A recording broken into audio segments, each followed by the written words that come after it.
Olá, pessoal! Olha eu aqui de novo para o quarto episódio do programa DCI, Descomplicando o Câncer Infantil. É um programa idealizado para desmistificar o câncer infantil. A ideia é que a gente faça diagnóstico precoce e assim a gente aumente as chances de cura dessas crianças.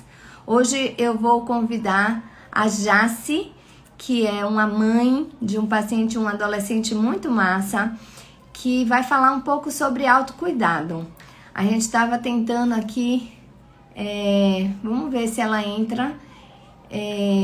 Então a gente estava falando um pouco, né, sobre a necessidade, a importância desse autocuidado, né? E aí eu vejo muitas mães que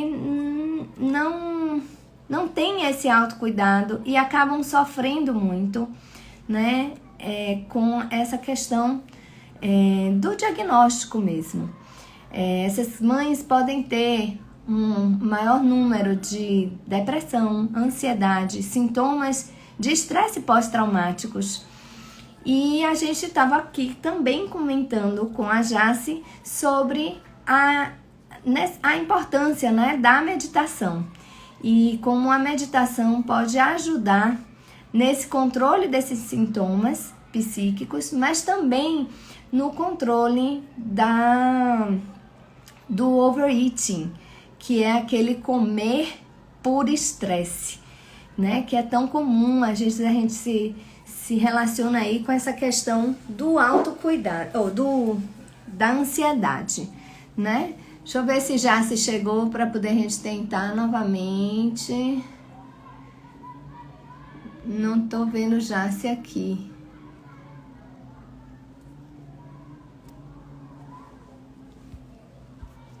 Bom, uma das coisas que eu gosto muito de comentar é sobre aquela questão da oração, né? Aquela oração que fala assim: conceda-me, eu vou até ler, conceda-me a serenidade para aceitar aquilo que eu não posso mudar, a coragem para mudar aquilo que me é possível e a sabedoria para discernir entre as duas coisas. Isso é uma coisa que me pego muito falando com essas mães, porque o câncer, eu não tenho como mudar isso, né? É uma coisa que está lá e eu não tenho como fazer, né? Isso é uma coisa que eu não tenho como mudar. O que eu tenho como mudar é como eu vou reagir a essa notícia. A notícia grave, a doença está lá. Mas como eu vou reagir a essa notícia, como eu vou lidar com essa notícia, isso está sob o meu poder. O meu poder de como conduzir, como eu quero que as coisas aconteçam. É claro que a gente precisa de tempo, né? Tempo para que a gente amadureça um pouco essa forma, né, de lidar com uma notícia tão devastadora, né, para essas mães. Então, precisa respeitar um pouco esse espaço desse luto inicial, e por isso eu gosto muito de falar: poxa, eu não estou conseguindo, Jaci. Eu estou tentando aqui aceitar você e não consigo. Eu estou vendo que tem seu convite. Quando eu mando para ela, ela não consegue entrar. Veja se você consegue outro celular, Jaci. Vou tentar aqui para fazer um teste, tá? É porque eu clico. Vou fazer um teste aqui rapidinho para você. Eu clico e não vai. Mas é isso. É o quanto que essas mães.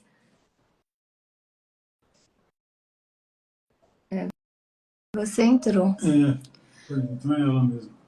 Jaci, vê se você consegue algum outro número, porque. Peraí. Eu não tenho como cancelar, você que tem que sair. Não.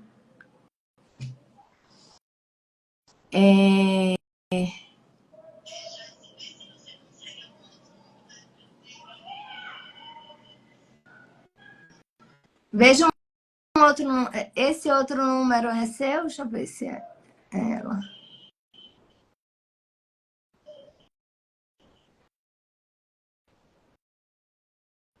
Bom, mas enquanto a gente está tentando resolver isso aqui, eu queria falar exatamente isso, né? Porque muitas vezes.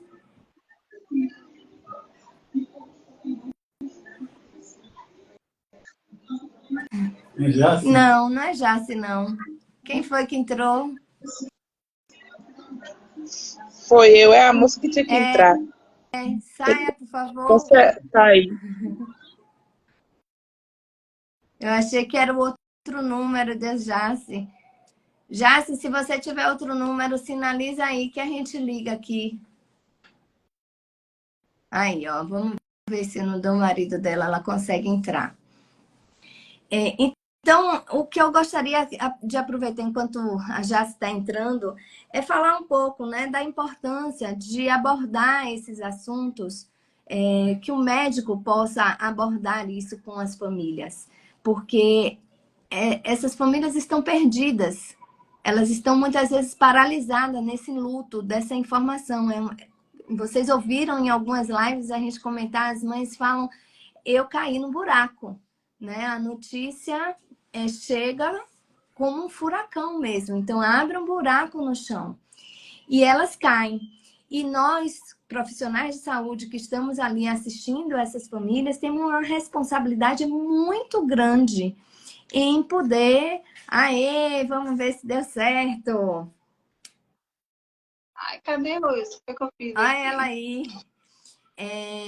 Nós temos uma responsabilidade muito grande em acolher essa família, né? Então, falar de espiritualidade, que eu quero só um minutinho, viu, Jaci? Que eu só vou concluir meu raciocínio.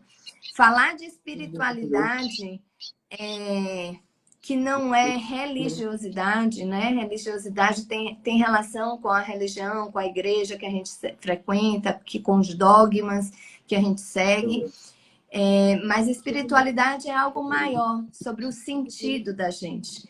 E muitas vezes os médicos não abordam esse tipo de sofrimento espiritual, existencial, que é muito comum, né? Em situações que ameaçam a vida, a continuidade da vida. Então, isso é muito comum para os pacientes, tanto para as crianças, mesmo as crianças têm isso muito forte, mas as famílias também. E eu gosto muito de abordar esse assunto de forma muito respeitosa, né, e cuidadosa, porque a gente precisa respeitar o que cada um pensa e as crenças individuais de cada um. Mas eu gosto muito de perguntar para essas famílias como é que eles dão conta, né? O que traz força para eles nos momentos difíceis. E assim a gente consegue manter um canal de comunicação com essa família para a gente tentar perpassar e ajudar eles a enfrentar essa notícia tão difícil. Mas agora eu quero falar com você, dona Jace, toda bonita que ela está hoje. Boa noite. Que bom que deu certo no fim. Você chegou aqui, né? Demoramos um pouquinho, mas no fim deu tudo certo. Boa noite. Eu tô com um pouquinho de delay aqui. Talvez seja porque eu tirei. Tá fazendo eco? Meu áudio tá com... Mas eu tô te ouvindo, viu? Talvez seja um eco aí, talvez você desligar ou diminuir o som do outro aparelho. Mas eu queria já, assim... Tá ligado. Pronto. Pronto. Tá me escutando? Tô. Agora duas. Hoje foi difícil. Boa noite. Mas dá tudo certo. Tudo tem seu tempo. Sim, com certeza. Estou ajeitando aqui a câmera do celular. Já se eu queria... Que bom. Diga. Tudo certo? Pronto, eu tô um Pronto. pouquinho. Deixa eu só acertar aqui. Pronto. Beleza. Pronto. Jace, eu queria que você falasse um pouquinho, me conte um pouquinho dessa sua história, como foi o diagnóstico do seu filho, como é que você cruzou o nosso caminho aqui, né? Do câncer infantil. Sim. Me conta. Bom, o caso, a história do meu filho foi assim, de repente, uma criança normal, né?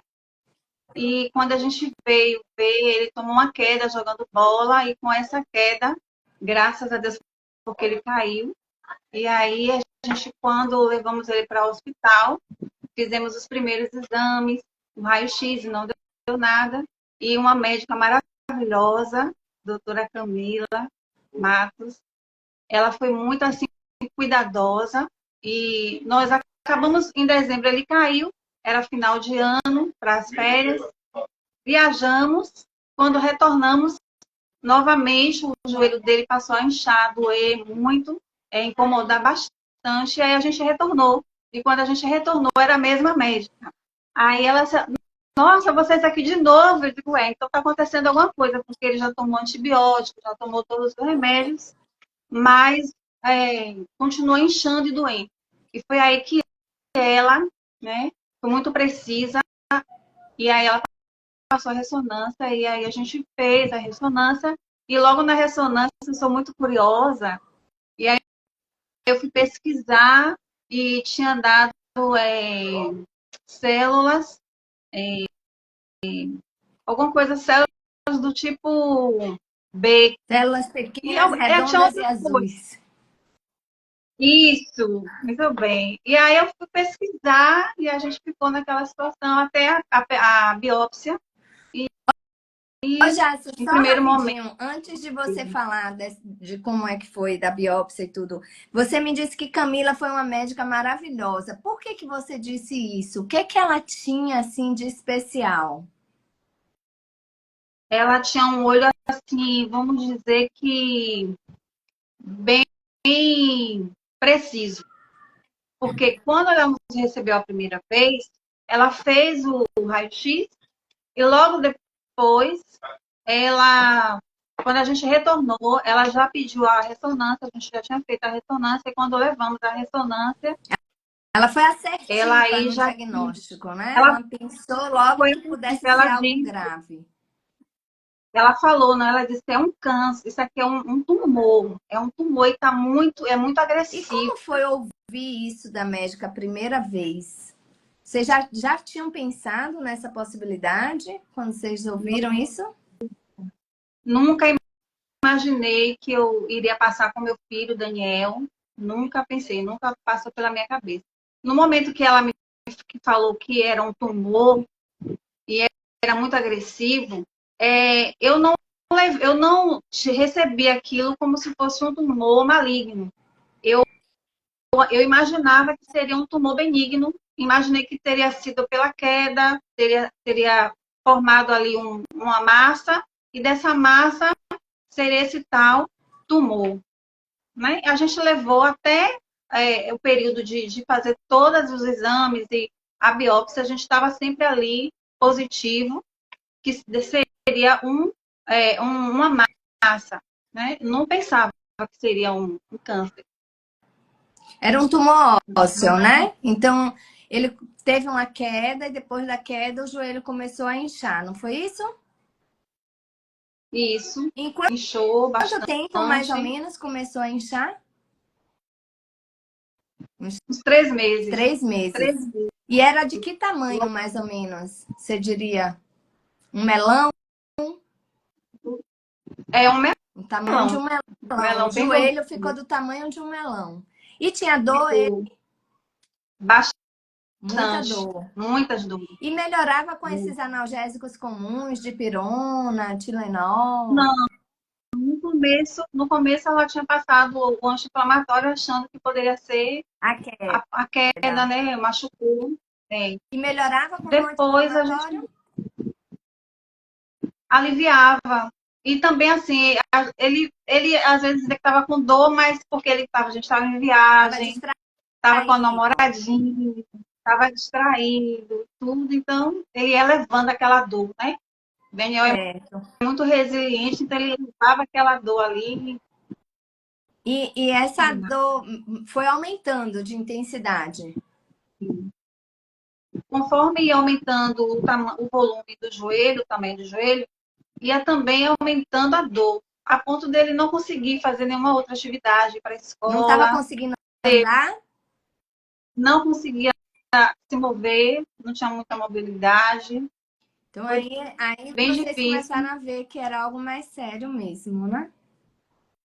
Até então, doutora, eu ainda Na estava assim, expectativa sempre de ser algo positiva benigno.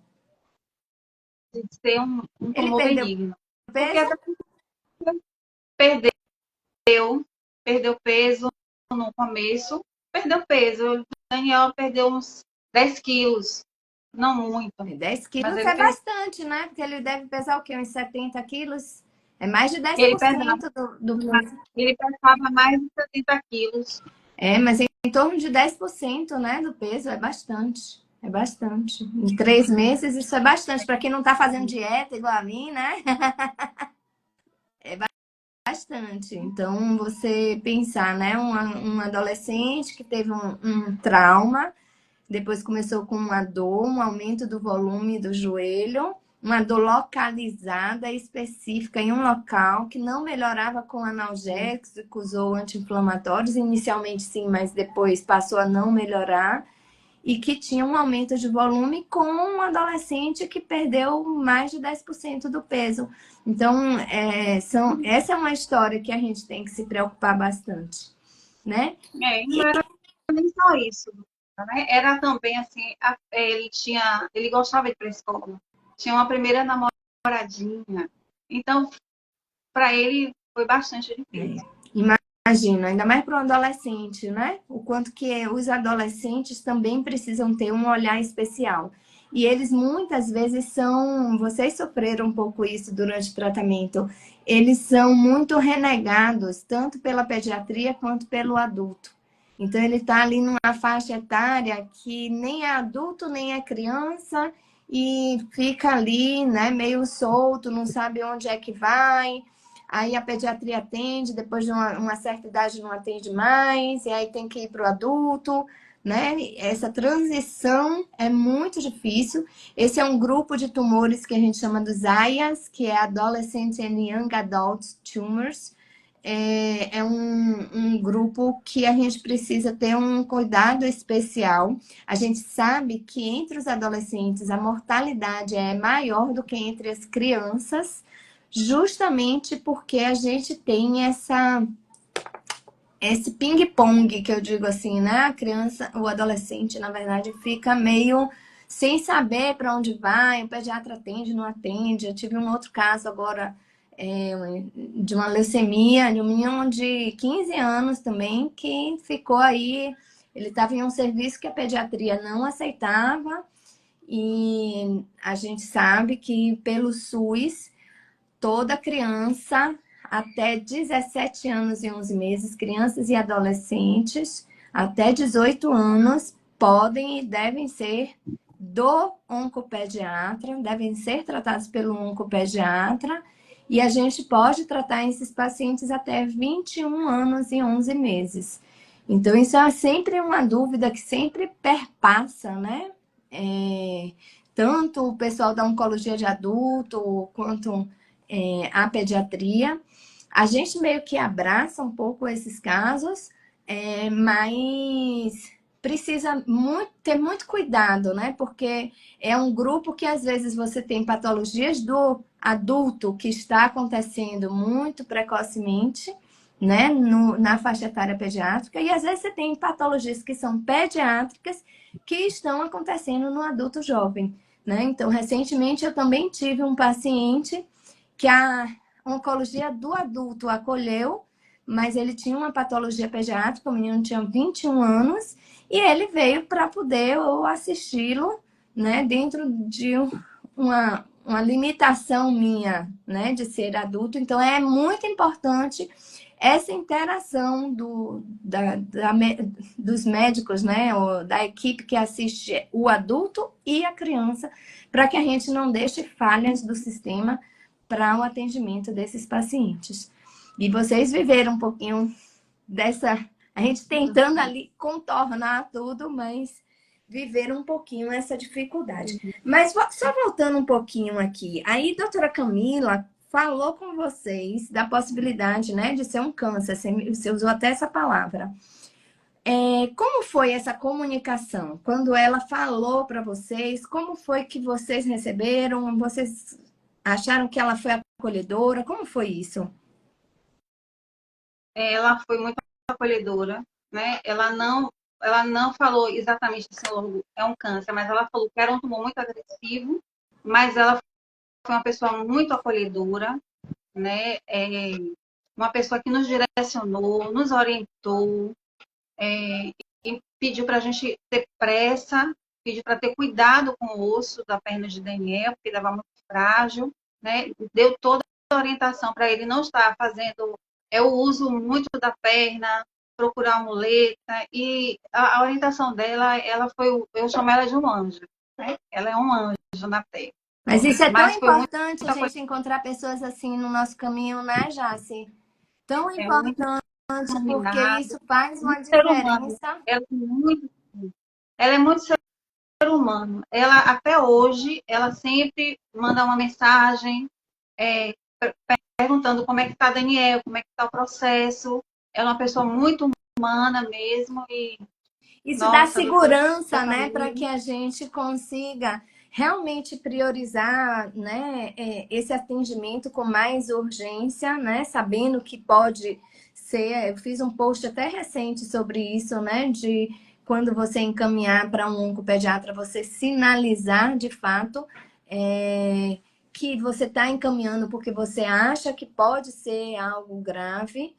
E isso vai fazer com que a gente consiga priorizar realmente esse atendimento e atenda de uma forma, né, breve, com um diagnóstico precoce, e isso tende aí a aumentar as chances de cura desses doentes, né? O quanto isso é importante.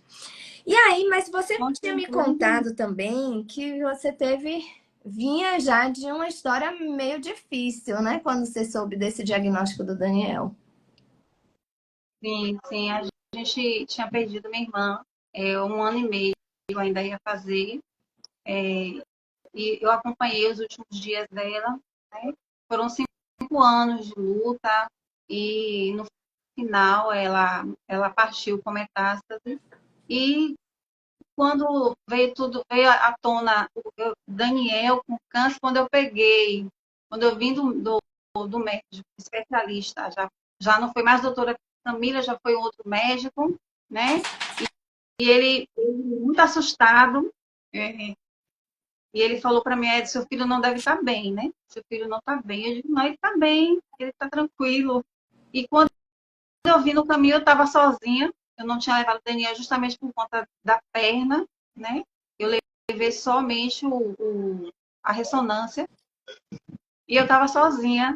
E quando ele me assustou, na verdade, ele me assustou, ele me causou até um pânico, né? Completamente diferente, como a senhora está sempre falando aqui, do acolhimento do médico, do primeiro momento né, com os profissionais. E a doutora Camila me acalmou e ele me assustou. Mas quando eu vim no caminho, as coisas são muito recentes na mente da gente, né? As lembranças. Minha irmã sofreu bastante, muito mesmo. Foi muito difícil. E eu pensei, perdi minha irmã, eu vou perder meu filho. E aí eu vim chorando ali aquele momento, até um certo tempo, porque eu trabalho muito com a minha mente, né? E eu vim ali chorando e em determinado momento eu parei de chorar e racionei, né? E vim para casa. E aí foi nesse momento que a gente já procurou logo um profissional especializado específico até chegar aí na sua equipe, né? E foi assim. Deve ter sido bem difícil, né? vim de um luto e aí enfrentar tudo isso. Na verdade, a gente ainda está em luto, porque é uma pessoa foi muito querida, né? Nós ainda estamos em luto, porque a dor ainda não, a perda, a gente ainda não, a gente para e pensa, não está mais aqui. Então, tem horas que eu me pego, vem as lembranças, a imagem, e aí eu lembro, ela não está mais aqui, né? Inclusive, eu estou com a blusa que ela me presenteou, não ia falar dela hoje, eu tinha que vir com a blusinha que ela me presenteou. É. Mas aí, Jace, com tanta coisa ruim, né? Tanta notícia ruim, como foi que você se cuidou? Como foi esse autocuidado seu? E como foi, né, lidar com todas essas emoções, né? Porque foram muitas emoções ao longo desse tratamento de Daniel. Com certeza. Como eu falei, eu vim de um sepultamento, acabei de sepultar minha irmã, vim viver meu luto aqui em Salvador, porque ela não morava aqui em Salvador.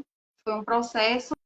E quando eu cheguei aqui, eu descobri um outro irmão, que por parte de mãe, que também estava com câncer na garganta. Inclusive, ele está fazendo tratamento aí no Santa Isabel. Eu descobri ele. E logo após, Daniel. E como é que eu fiz para gerenciar todo esse sentimento, esses pensamentos? Bom, eu sempre procurei cuidar da minha saúde mental. Sempre, não sempre, mas uns 5 anos eu já cuidava da minha saúde mental, buscando autoconhecimento, buscando na neurociência, buscando na ciência como lidar com a minha mente, com minhas emoções, com o meu psique. É uma área que eu gosto muito de estudar, eu estou sempre buscando. E com essas ferramentas que eu tinha, que eu já tinha adquirido, né? Eu fiz um curso na área da psicoterapia e eu tinha algumas ferramentas ali que eu tinha que agora colocar elas em prática na minha vida e na vida de Daniel. E nesse processo de descobrir o câncer, de lidar com esse sentimento de medo, de angústia, de olhar para meu filho cheio de sonho, fazendo sonhos, porque Daniel é muito meu parceiro, a gente é muito parceiro, e olhar para ele e lembrar, eu lembrava de minha irmã, eu não tinha noção como seria o tratamento de Daniel, mas eu tinha uma noção do que eu vi com minha irmã. Então, como foi muito sofrido para ela, na minha mente, Daniel ia sofrer bastante. Então, eu tinha que saber lidar com esse sofrimento em ver meu filho emagrecer, cabelo cair. Eu vi minha irmã, o cabelo dela cair, né? Inclusive, quando o cabelo de Daniel começou a cair, ele, graças a Deus, a gente sempre procurou trabalhar muito a nossa mentalidade, fortalecer primeiramente, porque eu tenho um princípio, nós somos espírito, alma e corpo. Então, se você alinha o seu espírito sua alma no Criador, em Deus, seu corpo automaticamente ele vai ou ele se cura, ou ele se estabiliza, né? Então eu apliquei esse princípio e outras ferramentas e comecei a me cuidar. A primeira coisa que eu fiz quando veio tudo isso o medo de ver meu filho sofrer. Eu achava que eu não ia conseguir. Eu me sentia muito assim fraca, porque eu não ia conseguir lidar com aquilo, né? Mas eu tive que buscar. Imediatamente eu parei e racionei logo. Não deixei muita coisa tomar rumo, né? E aí eu mentalizei uma coisa: vou cuidar da minha mente e da dele. Isso eu vou fazer. Então, eu fiz isso. E ele da minha deu mente. conta disso? Porque uma das coisas que eu acho que às vezes é mais difícil é sensibilizar o adolescente para essa ideia da meditação, né? Porque quando você fala com um adulto, o adulto talvez racionalize um pouco mais Nem todo mundo consegue. A meditação é um exercício, a gente vai aprendendo a fazer. A cada vez que a gente vai fazendo, a gente vai fazendo melhor e a gente vai conseguindo obter mais benefícios da meditação. Mas, às vezes, até só essa respiração, né? Só de você respirar, segurar um pouco a respiração e assoprar, isso você já consegue ter um benefício. E às vezes ensinar isso para o adolescente é bem difícil. Você conseguiu fazer isso com o Daniel? Doutora, eu vou ser sincera, Daniel me surpreendeu. Oi? Meu filho me surpreendeu bastante. Hoje eu digo a ele, Dan, você amadureceu bastante. Ele, aquele jeito dele caladão, porque ele é muito fechado, muito calado. Hoje, inclusive, na consulta com a doutora Laura, ele disse, da doutora Laura, a gente conversa por telepatia. Eu entendo meu filho, a gente se fala dessa forma. Eu consegui, eu digo que eu consegui, doutora. Porque eu achei no primeiro momento, até porque Daniel, ele estava num relacionamento, a primeira namoradinha, e logo que saiu o laudo, aí acabou, né? Aquela teve que acabar. E Isso é triste, se afastou dos né? amigos. Isso é bem triste. É, Isso é uma coisa que eu queria parar triste para fazer demais. uma pausa nisso, porque, de novo, é a história do tabu do câncer, né? As pessoas têm medo do câncer. A Silene falou isso na primeira live que a gente teve aqui, que o filho dela usava as máscaras no ônibus, foi antes da pandemia, a doença do filho dela. Naquela época ninguém sabia, né, essa história de máscara e tudo, mas ele usava máscara para ele se proteger dos outros. Porque os outros é que podiam ter vírus, bactérias e tudo, e que pudesse passar para ele ter uma infecção. Mas ele não usava máscara para proteger ninguém de câncer, não. Porque o câncer não escolhe nem status socioeconômico, nem raça, nem sexo, nem idade, que a gente está vendo aqui, que pode acontecer em todas as idades. Então, todos nós estamos sujeitos a essa doença. Isso não é uma doença contagiosa, isso é muito importante da gente falar, né?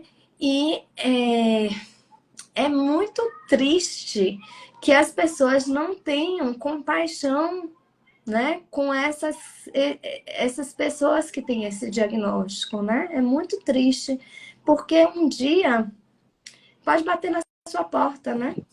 E isso, enfim. Mas eu costumo dizer que as minhas crianças são crianças, mas elas costumam ter uma maturidade, a doença, não sei se aí é uma questão da espiritualidade que a gente estava falando. Será que eles, sei lá, são espíritos maduros e escolhem esse caminho? É uma coisa que a gente não sabe, né? Não entende muito. Mas a gente vê, de fato, uma maturidade muito grande dessas crianças. Crianças, às vezes, muito pequenas. Eu me lembro, quando eu era residente, de as crianças falarem, assim, coisas que a gente ficava, gente do céu, como é uma criança dessa fala uma coisa dessa, né? É bem impactante, assim, para o adulto, e às vezes a gente vê a criança até mais madura do que os próprios pais, né? Então, eles têm realmente essa maturidade e, enfim, é só para a gente entender nesse caminho. E aí, esse autocuidado te ajudou? Sim, sim, com certeza. Nesse processo de internamento, de terapia, eu estava fazendo um curso online de 2 horas de relógio e um curso presencial. E às vezes eu tinha que sair do hospital, ir lá fazer uma prova e voltar para o hospital de novo. E à noite eu tinha que fazer o curso, né?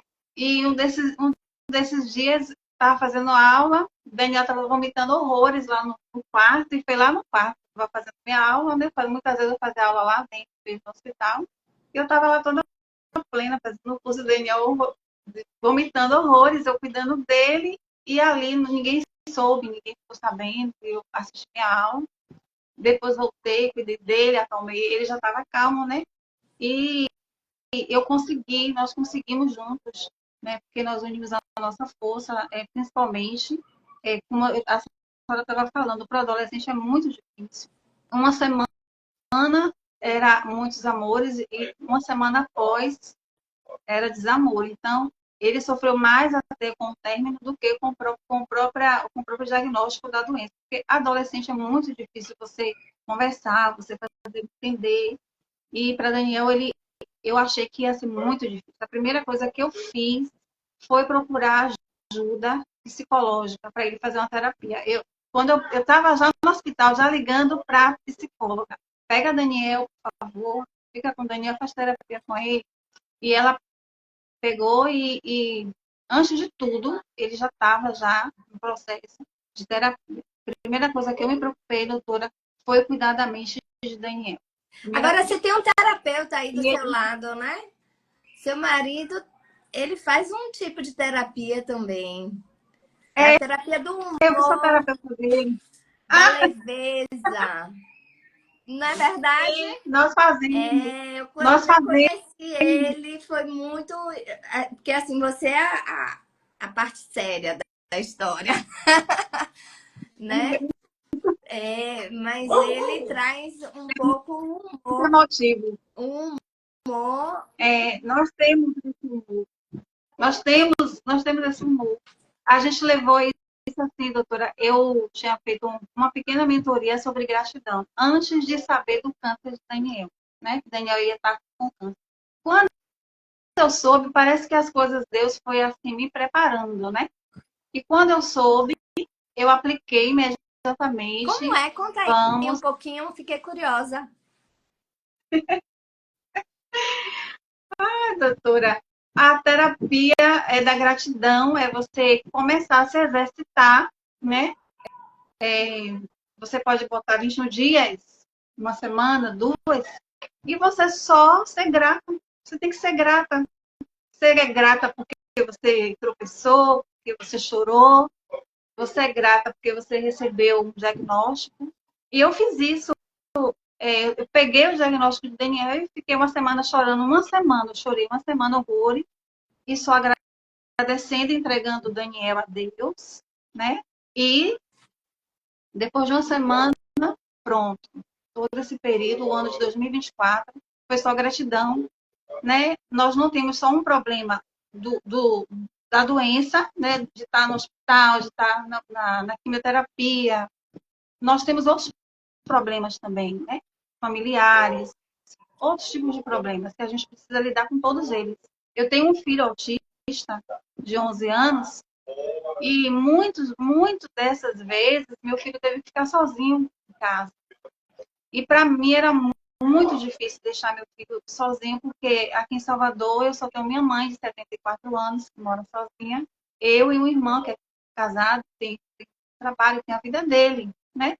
Outra coisa que eu pratiquei muito, doutora, foi não exigir nada de ninguém. As pessoas têm a vida deles, cada um tem seus problemas, cada um está no seu momento. O meu momento é ele. Minha mãe dizia assim, 1% de ajuda é ajuda. As pessoas querem 100%, né? Mas a gente precisa reconhecer esses pequenos 1%. Eu queria saber dessa terapia da gratidão, porque essa questão de alimentar a gratidão tem muitos benefícios. Se você jogar lá no Google os benefícios da gratidão, você vai ver inúmeros benefícios que eles podem trazer para a sua vida. Eu tenho o meu diário da gratidão, que fica na minha cabeceira. Então, todos os dias eu também tenho um hábito de pegar ali e dizer 3 coisas. Eu anoto ali 3 coisinhas que foram especiais no meu dia. E, às vezes, é acordar de manhã, respirar, puxar um ar e sentir meu pulmão encher e esvaziar sem dificuldade.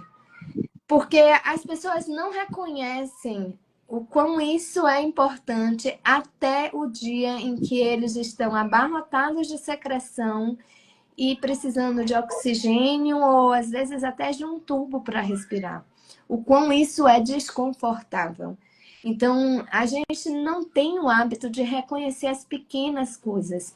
E trabalhar com oncologia me ensina todos os dias a reconhecer esses pequenos milagres, né? Hoje eu estava conversando com uma mãe sobre a história do milagre, né? A gente só quer o milagre definitivo, né? A gente só quer o milagre que a gente quer. Mas às vezes a gente tem um milagre todos os dias e a gente é que não reconhece esse milagre, né? Então, eu acho que é maravilhoso. A doutor Fernando aí, doutor Fernando é muito especial. Esse caderno da gratidão para mim é muito legal. É nesse sentido de você realmente reconhecer, às vezes, pessoas importantes que estão ali ao seu redor, com você, e que às vezes a gente não valoriza o tanto que essas pessoas do nosso lado nos ajudam todos os dias. E a gente só quer que eles ajudem 100%, né? E minha mãe já dizia, 1% de ajuda é ajuda, né? Então isso É, é... eu, tenho, eu tenho uma história com o Daniel, nessa questão da gratidão. Daniel gosta muito de farol. Ele estava internado lá no ponto 4, sem conseguir comer nada, por conta da mucosite. Estava muito difícil para ele se alimentar. E eu tinha vindo em casa fazer algo para levar para ele, para ver se ele conseguia comer um pouquinho. Nesse intervalo, tem uma moça lá no ponto chamada Mara, que ela é maravilhosa, né? A gente chama demais todos. E na hora da refeição sobrou ali um pouquinho de farofa. Alguém não quis a farofa, o potinho da farofa, ela veio na mente a da Daniel. Aí chegou lá, Daniel, você quer a farofa? Nossa, doutora, ela não sabe. Daniel me fez um áudio chorando. Minha mãe, eu tô tão feliz. A Mara trouxe farofa para mim. E chorando, emocionada, eu tô muito feliz, minha mãe, muito feliz. E eu mostrei esse áudio a ela. E aí eu falei para ele, digo, Dan, como é bom a gente aprender nas pequenas coisas, ser gratos, né? E ele chorou de um lado, eu liguei para ele na mesma hora e a gente chorou do outro. Eu fiquei logo querendo ir logo para o hospital para ver ela, dar um abraço nela, né? E contar a história para ele, mostrar o áudio que ele tinha feito sobre ela. Então, isso faz toda a diferença do tempo. Sim. Eu quero dizer uma coisa para a senhora. Esse processo, eu achei que ia ser muito pesado, por conta já de outras cargas emocionais. Mas foi muito leve. Foi muito leve. Ela estava falando de pessoas, eu, graças a Deus, Deus me cercou de pessoas iluminadas, maravilhosas, humanas, que eu aprendi com elas, aprendi com vocês, os médicos. Só em um bom dia do médico parar. Eu gravei um dia que a senhora passou com a doutora Juliana. E ali a senhora parou e apresentou. Você conhece aqui? É Daniel, e apresentou ele. E aquilo ali eu fiquei. Qualquer gesto, eu passei a ser muito sensível a qualquer gesto, a qualquer olhar, a qualquer fala de qualquer pessoa e qualquer coisa. E até não falar de um médico, de um bom dia, de dar uma atenção, com aquele carinho que vocês têm, com aquela. Então, isso aí a gente vai sendo sempre grato. Que bom. Sempre grato. Olha aí, tá vendo? A gente conversou bastante, já tá chegando no finalzinho da nossa live. Tá vendo como eu disse que ia ser leve? Olha Eu só, avisei que eu falo. eu queria aproveitar agora duas perguntas para esses minutos finais. Primeiro, assim, eu queria te perguntar, por que você acha que é importante que o médico pediatra, ou o médico lá da rede básica da saúde da família, saiba os sinais e sintomas do câncer infantil? Por que você acha que isso é importante? É importante, primeiro, para a rapidez, né, do tratamento, né, a eficácia do tratamento. Essa sensibilidade, muitas das vezes, doutora, eu vou muito ali na base do bairro, e muitas das vezes é muita pressa, tem profissionais, tem essa questão de rapidamente atender, às vezes não parar um pouco, não ter aquela sensibilidade de observar melhor, de ir um pouquinho além e dar um direcionamento. Eu vou dizer por mim, né? Muitas vezes eu tenho um problema de anemia e até eu chegar em um ponto, eu tive que ir em vários médicos, muitos, né? E até hoje ainda querem descobrir, ainda não sei de onde vem a minha anemia. E é importante, sim, os médicos terem essa sensibilidade, essa tranquilidade, esse olho clínico mais apurado, mais profundo, para olhar o paciente e dizer, né? Olha, eu acho que a doutora Camila, ela foi muito precisa. Ela foi uma médica muito precisa. E ela foi logo olhando, e quando a gente retornou, ela disse, não, tem que fazer a ressonância, isso aqui é um tumor. Vai logo, e deu o direcionamento, ela deu o direcionamento. A gente está no Santa Isabel porque a gente teve um direcionamento.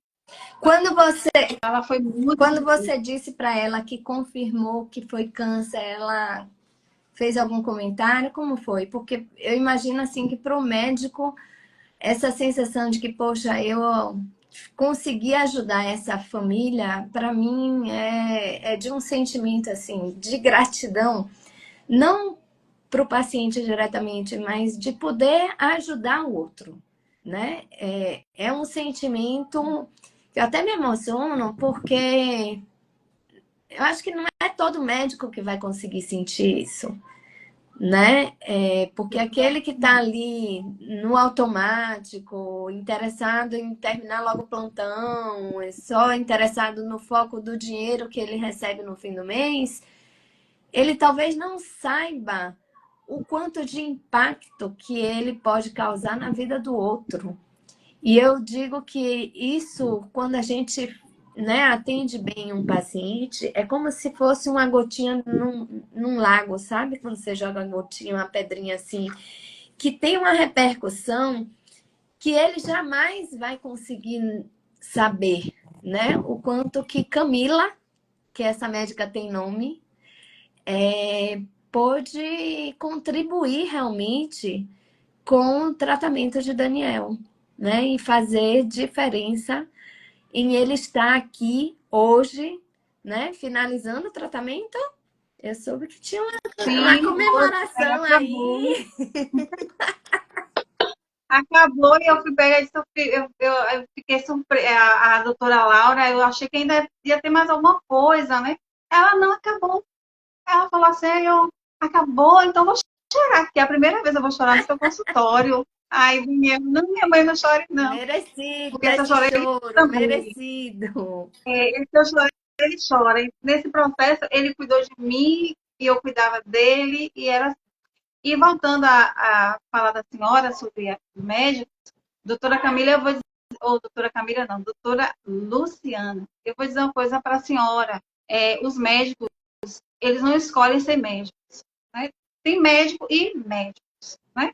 Os médicos não escolhem ser médicos, os médicos, eles são escolhidos por Deus. Porque para fazer coisas que vocês fazem, eu nunca estive dentro de uma sala de cirurgia como eu tive aí, e eu fiquei impressionada com tudo que eu vi ali, e eu falava, só pode ser amor, só pode ser amor. E falei com o doutor que colocou o postcard, né, Daniel, e eu disse, doutor, o senhor é um anjo, que vai mexer, faz cirurgia de coração, faz transplante, faz... Isso para mim é algo assim, divino. E doutora Camila, ela, para responder a senhora, ela até hoje, ela entra em contato comigo para saber o processo de Daniel. Né? E daqui a pouco eu vou dar boa notícia a ela, né, do fim do tratamento que eu escutei hoje lá. Aí ele entra em uma outra fase. Mas é isso, eu acredito muito que existem muitos médicos aí que têm esse propósito de vida, que fizeram medicina realmente por uma causa muito maior do que apenas ter dinheiro. Eu sou uma idealista, talvez, mas eu ainda acredito que esse sentimento que a Camila vai sentir hoje quando você disser que ele terminou o tratamento é um sentimento que dinheiro nenhum paga, né? Que é o motivo por que a gente escolhe fazer medicina. Lá na faculdade, ainda sem nem entender direito o que é medicina, né? Eu falei isso com um interno, né? Um estudante que estava me acompanhando essa semana, porque muitas vezes eles entram na faculdade pensando dessa forma e por alguma coisa ou por algum movimento aí da forma como a medicina conduz, eles vão se desvirtuando no meio do caminho. E resgatar esse senso de propósito do porquê que eu fiz medicina, isso faz para mim toda a diferença. E já assim, me dá aí um último recado, mas eu quero um recado para os médicos que estão ouvindo a gente. Os médicos lá da rede básica, como Camila, né, ou outros pediatras que atendem crianças, assim, pensando um pouco nesse cuidado com a família como um todo, porque às vezes o olhar fica todo voltado para a criança, mas eu entendo que quando a gente atende uma criança, é no mínimo binômio, né? No mínimo mãe e filho, que tá a família inteira, né? Então, eu queria que você deixasse um recado para os médicos para que eles pensassem um pouco nesse cuidado da família. Bom, meu recado para todos os médicos que acompanham, que nos recebem lá, e outras mães, e outras crianças, outros adolescentes, outros adultos, outros idosos, né? Que eles voltem a ter propósito. A senhora falou do propósito, né? Que o capitalismo não vem exercer o propósito no coração deles, né? Que eles sejam mais humanos, que ele olhe para aquela pessoa que entra dentro daquela sala totalmente ignorante, principalmente, como a senhora falou, o câncer é um tabu. Eu perdi eu não tenho mais esse tabu. E que eles se colocassem no lugar daquela família, daquela mãe, daquele pai, se tem filho, daquele filho, né? E toque, porque muitas das vezes os médicos nem tocam mais, não toca, né? Não pega, assim, é uma cadeira 1 metro de distância. Então, eles precisam voltar a essa humanidade, né? Se colocando, como a senhora falou. Hoje, nós estamos aqui como paciente, mas amanhã ele pode ser um paciente também, né? Ninguém está escape de nada, né? Nem os próprios médicos, né? Não, e ser humano ser humano, todos nós somos iguais. A senhora falou nem os próprios médicos. Um conhecido meu, o médico tratou ele de câncer e quando terminou o tratamento dele, o médico dele estava com câncer. Então, esse é o meu recado, é o que todo mundo deseja, chegar num lugar e se sentir acolhido. E, doutora Luciana, eu falando nisso, eu não posso deixar de falar isso aqui, não, né? Porque eu lembro que eu cheguei na primeira consulta com a senhora de oncologista, né, na oncologia ali, e eu estava ali apreensiva, ansiosa, né, inquieta, angustiada, porque logo ali a gente não sabia qual seria o outro procedimento. Mas quando eu cheguei ali com o Daniel, a senhora é uma pessoa, eu já vi que a senhora é uma pessoa muito expressiva, e a senhora nos recebeu assim, de uma forma tão tranquila, né? É vocês que teria de hoje que eu estou esperando vocês, e aquela recepção, aquela receptividade toda, aquele ali, eu vim toda, parecia, eu vim inchada, né? Igual uma bola de assoprar, e minha bola murchou toda, eu relaxei, e eu saí dali tão feliz, tão alegre, tão em paz, tão tranquila, que daria tudo certo. E algo aconteceu ali inusitado, né? Foi muito engraçado, a gente riu, a gente brincou. O Daniel também saiu dali confiante, a gente veio conversando, falando, né? Se fosse para ser assim, o que fosse, a gente vai fazer o que tinha que ser feito. Porque a gente sentiu essa segurança, essa tranquilidade, esse acolhimento que a gente tem aí com vocês. Isso não tem nem palavra, não existe palavra. Eu acredito que no dicionário, que uma mãe venha para vocês que estão ali no Eric Loff, ali as meninas ali na oncologia, ali no consultório, não tem palavras, não existe palavra pra gente. Quando a gente está ali reunida para conversar, ai, é muito amor, Muito. viu? É muito amor, a gente só sente amor. E se a gente pudesse, a gente, meu Deus, o que é que eu posso fazer para agradecer? O que é que eu posso.